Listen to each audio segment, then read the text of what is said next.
America के अंदर जो भी सदर आता है, वो एक एजेंडा लेकर आता है कि वो तहज़ीबों को मिटा देगा, वो सल्तनतें जो हैं वो ख़त्म कर देगा, मुल्कों को ख़त्म कर देगा।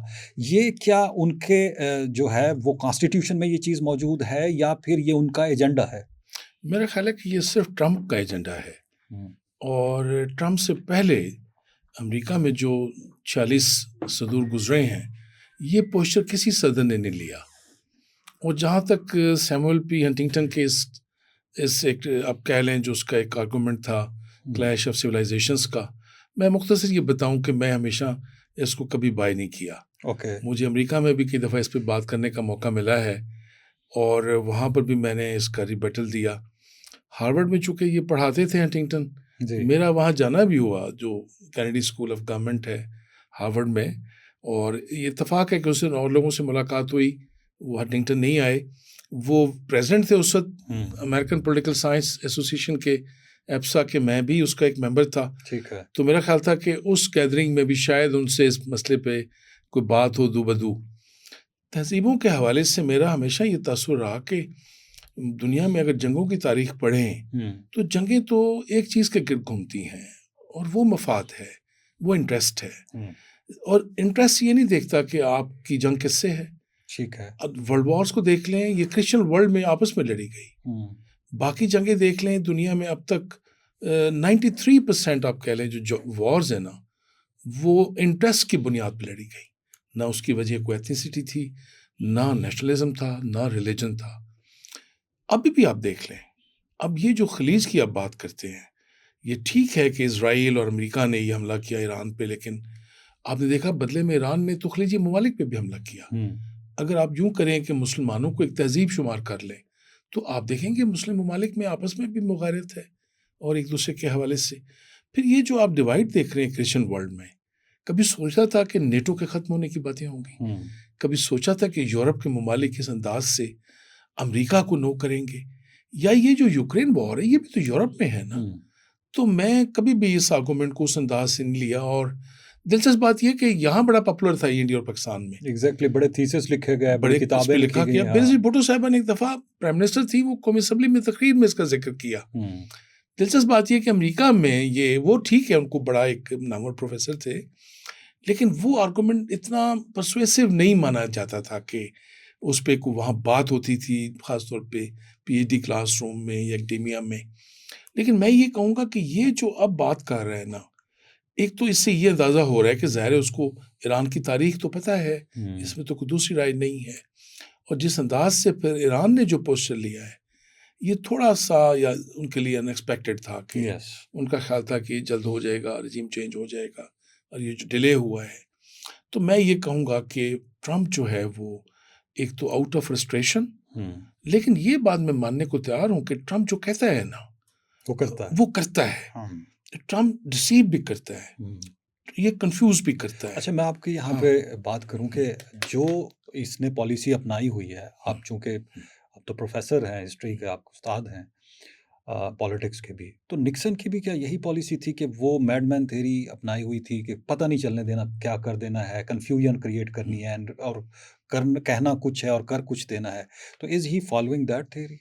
देखिए, निक्सन को थोड़ा ये एज था कि निक्सन, आपने देखा कि वो 10 साल तो उसने जो है वो आइज़नहावर के साथ काम किया। हुँ, ठीक है, उसने वो इलेक्शन एक लूज़ किया जॉन एफ कैनेडी के मुकाबले में, और वो बड़े थोड़े मार्जिन से, लेकिन फिर बाद में आपने देखा कि लिंडन बी जॉनसन को नहीं हिम्मत हुई कि वो उसका फिर मुकाबला करता, ठीक है। और ट्वाइस वो प्रेज़िडेंट बना। यानी 23 इयर्स का उसका एक्सपोज़र, और वो सारा एक्सपोज़र जो था वो व्हाइट हाउस में और प्रेज़िडेंसी और as a Henry vice Kissinger. President. हाँ, हुँ, हुँ, तो मैं कहूँगा कि निक्सन जो है वो ट्रम्प के मुकाबले में अगर आप उसको कंपेयर करेंगे तो वो आपको ज़्यादा शार्प दिखाई देगा हुँ, और ज़्यादा फ़ोकस दिखाई देगा। हुँ, और ख़ास तौर पे आपने देखा जो मेजर डेवलपमेंट निक्सन के दौर में हुई ना, हुँ। ज़ाहिर एक तो वियतनाम वॉर जो है आपने यस, देखा कि वो है हुई, और फिर दूसरा पाकिस्तान ने जो रोल प्ले किया चाइना को और चाइना को और अमेरिका को करीब देतान लाने खाना, का, एग्ज़ैक्टली। और हेनरी किसिंजर का विज़िट हुआ, फिर निक्सन का विज़िट हुआ।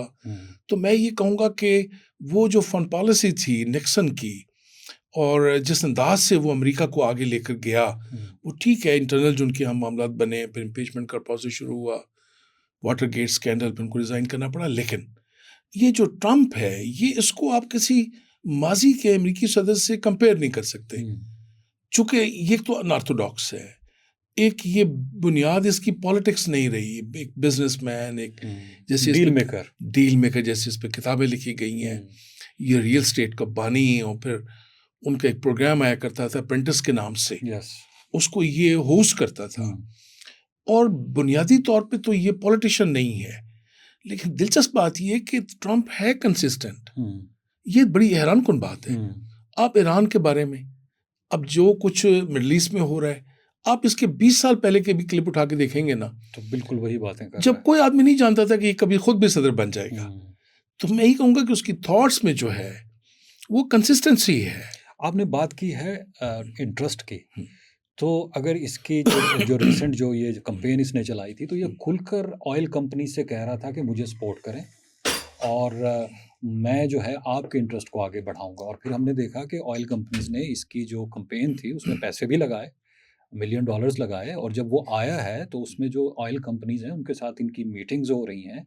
और फिर अगर देखा जाए तो जो ऑयल कंपनीज हैं उनके जो इंटरेस्ट हैं वो आपको इराक में भी नज़र आते हैं, वो आपको लिबिया में भी नज़र आते हैं। अभी जो उसने वेनेजुएला को उसने किया है, और जो फिर अगला उसका हदफ हमें नज़र आ रहा है कि शायद क्यूबा होगा, वहाँ भी तो ऑयल है ना। सो डू यू थिंक कि वो लोग हैं इसके पीछे, बिकॉज इंटरेस्ट की जब हम बात करते हैं तो वो लोग हैं इसके पीछे, वो कंपनीज हैं, वो इंटरेस्ट हैं उसके पीछे खड़े? देखिए, अमेरिका में तो डेफिनेटली इसमें दूसरी राय नहीं है।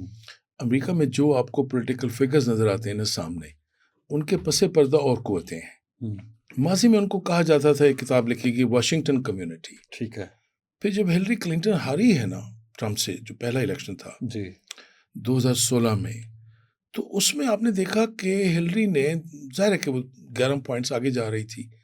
जेम्स कॉमी जो उस डायरेक्टर थे FBI के, उन्होंने एक स्टेटमेंट जारी कर दी कि अभी हम इन्वेस्टिगेशन कर रहे हैं इनकी ईमेल्स की, और जो कुछ लीबिया में हुआ, वहाँ उनके एम्बेसडर हलाक हो गए थे और बाकी डिप्लोमेट्स जो है। जी जी। अब कॉम ने सोचा कि ये तो अभी देखें वो तो प्रेसिडेंट बनने जा रही हैं, और अभी भी स्क्रूटनी, अंडर स्क्रूटनी है वो। तो उन्होंने पूरा इल्ज़ाम लगाया और बाकायदा एक लफ्ज़ इस्तेमाल किया, डीप स्टेट का। यस। अब जिसको पाकिस्तान में आमतौर पर इस्टेब्लिशमेंट का लफ्ज़, या लोग आमतौर पे लोग ये समझते हैं कि पेंटागन कोई अमेरिका में इस्टेब्लिशमेंट, पेंटागन होती तो ये, आप मुझे बताएं कि अभी उन्होंने अपने टॉप के जनरल को चलता किया है।